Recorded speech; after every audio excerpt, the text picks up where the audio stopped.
Good morning, सुप्रभात, केम छो। उम्मीद है आप सब लोग बेहतर होंगे, अपना ध्यान रख रहे होंगे।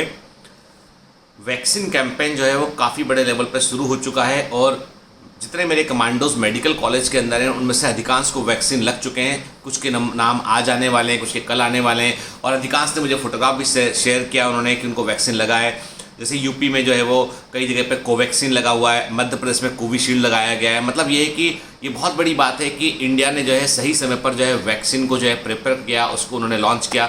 कल जैसे देखा ना कि कोविशील्ड को जो है वो आधार पूनावाला जो सीरम इंस्टीट्यूट के हेड हैं उन्होंने भी जो है, जो पूनावाला है जिनकी जो कंपनी सीरम इंस्टीट्यूट, वो ऑक्सफोर्ड का वैक्सीन जो है इंडिया में तैयार कर रहे हैं, तो उन्होंने खुद भी वैक्सीन लगवाया।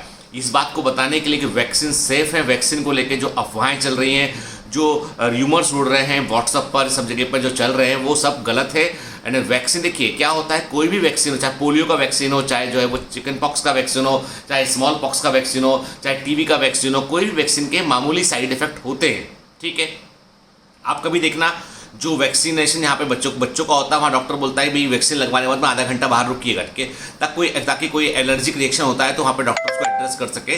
तो ये एक कॉमन फिनोमिना है, ठीक है। तो उसमें ये बोलना कि वैक्सीन से ऐसा, मतलब एक बहुत बड़ा, मेरे को कल किसी ने व्हाट्सअप मैसेज फॉरवर्ड किया कि वैक्सीन लगाने से जो है वो इम्पोटेंसी हो जाती है, वैक्सीन लगाने से जो है वो उम्र कम हो जाती है, वैक्सीन लगाने से ऐसा होगा। तो ये सब गलत खबर है। ये व्हाट्सअप यूनिवर्सिटी पर ट्रस्ट मत किया कीजिए, जो ऑथेंटिक न्यूज़ उस पर ट्रस्ट करना चाहिए। आप दूसरी चीज़ है कि डॉक्टर्स को क्या अपनी जान की परवाह नहीं होगी? सारे डॉक्टर्स वैक्सीन लगवा रहे हैं, मेडिकल स्टूडेंट वैक्सीन लगवा रहे हैं, जिसके यहाँ पे वैक्सीन बन रहा है, जो मालिक है उसका आधार पूनावाला, वो भी वैक्सीन लगवा रहा है। अब सोचिए ना, ठीक है। तो इसका मतलब ये है कि हमको जो है वो ट्रस्ट करना होगा और हमको जो है इन र्यूमर्स को बढ़ावा नहीं देना पड़ेगा। जब मुझे बड़ा आश्चर्य हुआ जब मेडिकल स्टूडेंट ने मुझे व्हाट्सअप किया, मैसेज किया, जो पढ़ रहे हैं ऑलरेडी ऑफिशियल जो कमांडोज रहे हैं, मेडिकोज हैं आज, जो उन्होंने कि सर वैक्सीन लगवाए या नहीं लगवाए, हमें डर लग रहा है। तो एक्चुअली में ये डर कैसे आया? सोशल मीडिया से डर आया है, ठीक है। तो इसको हमें प्रमोट नहीं करना है और वैक्सीन के बगैर आप बताइए क्या इलाज है इसका, ठीक है। रोकना ही इसका एकमात्र समाधान है ताकि हम इन्फेक्शन को आगे रोक सकें, ठीक है।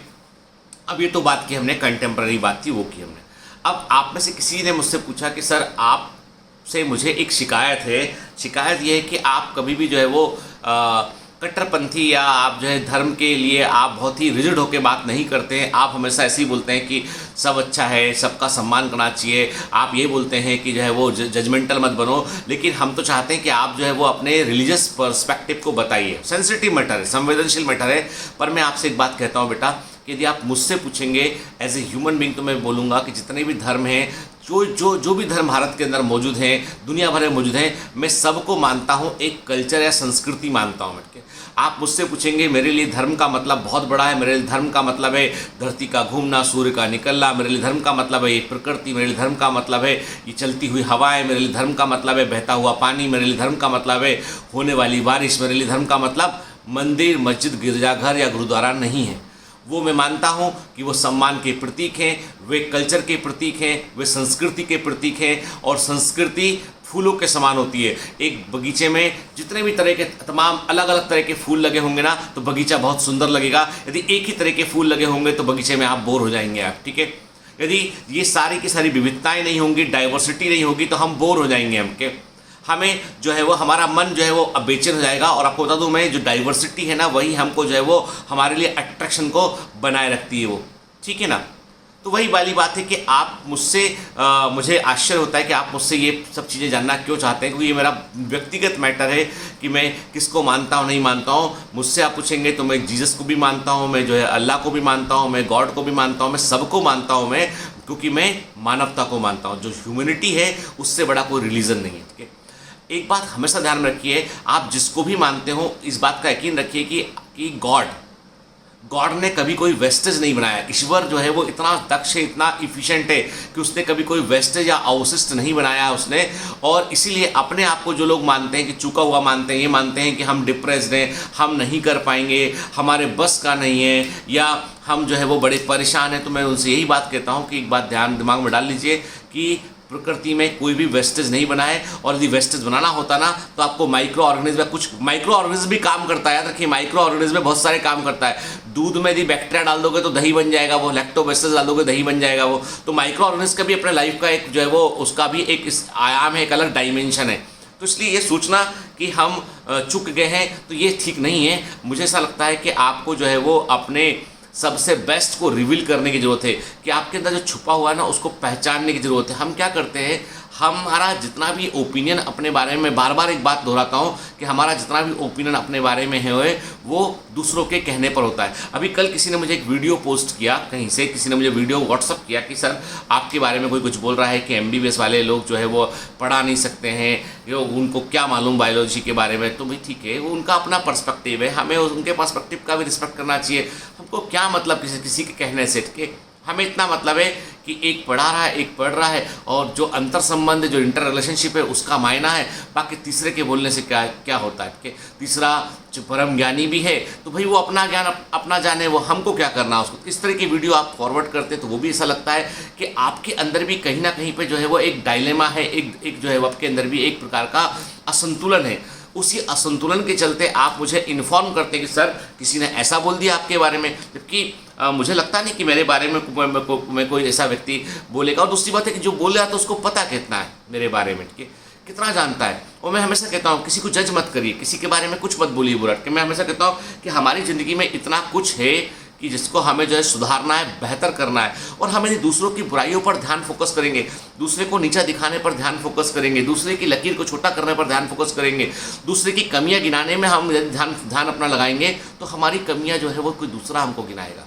हमें अपने अंदर झांक के अपनी कमियों को जो है पहचानना है और उसके बारे में हमें बात करना है। हमें इस बात का ध्यान रखना है कि हम हर दिन कितना बेहतर बनते हैं। हमें इस बात का ध्यान रखना है कि हमारे अंदर का बेस्ट अब तक बाहर आया है या नहीं आया, इस बात का ध्यान रखना है।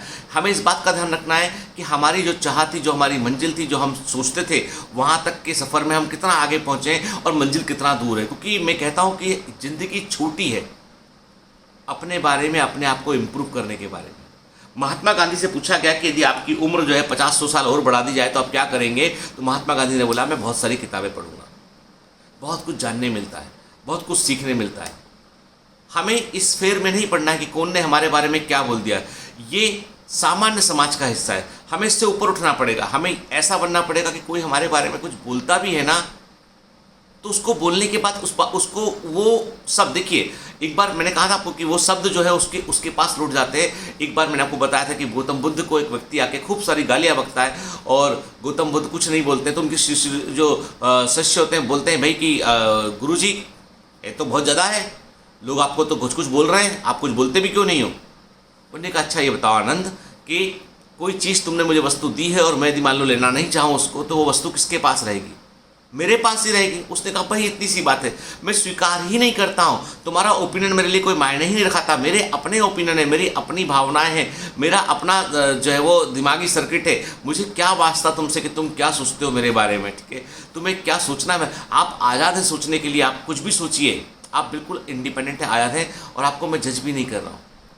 तो जाहिर सी बात यह है कि ऐसी सभी चीज़, मैंने कहा ना कि इंसानी फितरत है कि 50 पॉजिटिविटी की चीज़ों को फोकस ना करके एक नेगेटिव चीज़ों को हम जो है वो देखते हैं। यदि आप कहीं देखेंगे, आप तो 50 मान लो येलो कलर की बॉल रखी हो और एक रेड कलर की बॉल कहीं कोने में कहीं पर है, तो आपका ध्यान उस रेड कलर की बॉल पे पहले जाएगा बजाय 50 येलो बॉल के, क्योंकि आपको वही अट्रैक्ट करता है जो अलग है, वही अट्रैक्ट करता है जो थोड़ा सा बेमेल है के। तो मैं हमेशा बात कहता हूँ आपसे कि हमको बेमेल बनना है कहाँ पर, अपनी मंजिल को पा करके। कई लोग कहते हैं सर हमको लोग बहुत क्रिटिसाइज़ करते हैं, लोग हमको डिमोटिवेट करते हैं कि हमारा क्या, और तो पिताजी भी बोलने लगे, पापा भी बोलने लगे कि तुम्हारा नहीं होगा भाई, तुम अब काम करो, तो शादी करवा देते हैं, तुम जो है दुकान पर बैठना शुरू कर दो, लड़का है तो दुकान पर बैठना शुरू कर दो, कुछ और कर लो भाई, काम धंधा शुरू कर दो, लड़की है तो तुम्हारे लिए लड़का देख लेते हैं, लड़का देखने आ रहा है कल। तो वो क्यों, देखो अब आप बोलते हो कि सर मेरे साथ बुरा हो रहा है।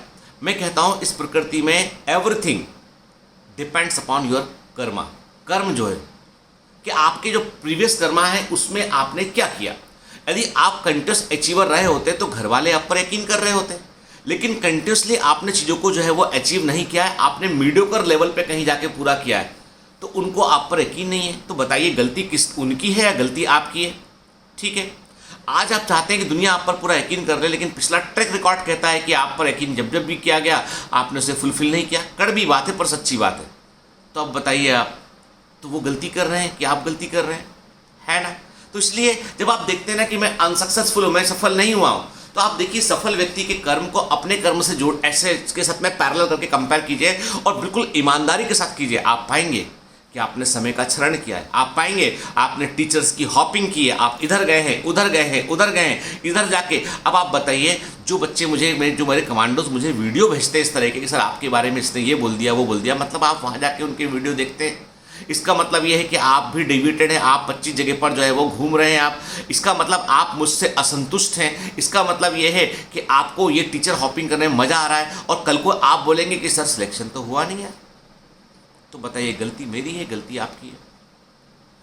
सिंपल सी बात है बेटा कि जिंदगी जो है ना वो एक प्रकार से आप समझ लीजिए स्प्रिंग बोर्ड के समान है कि जितना आप प्रेशर रख के ऊपर उतना जोर से आपको लॉन्च करेगी। ठीक है, ये Newton's law of Newton's third law of motion को फॉलो करती है कि कृति क्रिया के प्रति प्रतिक्रिया होती है। आप यदि जो है वो इस प्रकार ऊर्जा का क्षरण करेंगे तो ऊर्जा बोलेगी भैया तुमने हमको क्षरण किया, हमारा तुमने यूटिलाइजेशन तो किया नहीं है, अब इसके बदले जो तुमको मिल सकता है वो ले लो, तुम 400 नंबर ले लो, रहो सुखी।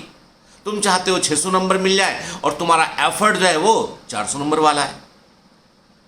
अलर्ट हो जाइए, संभल जाइए, समय लौट कर नहीं आता है, ये बहते हुए पानी के समान, एक बार जो निकल गया तो निकल गया वो, है ना। इसलिए बेटा कंप्लेंट करना, नेगेटिविटी पर ध्यान फोकस करना, ठीक है, अपने आप को वेस्टर्न समझना बंद कीजिए। और रही बात रिलीजन के लिए, तो किसी पर थोपिए मत। अब आपका धर्म आपके साथ है, उसको आप मानिए, कोई मानने से मना नहीं कर सकता है, पर दूसरे का व्यू लेने का क्या पॉइंट है, दूसरे को थोपने का क्या पॉइंट है? कोई पॉइंट नहीं है, क्योंकि ये निजी मामला है ना। Have a great day, all the best.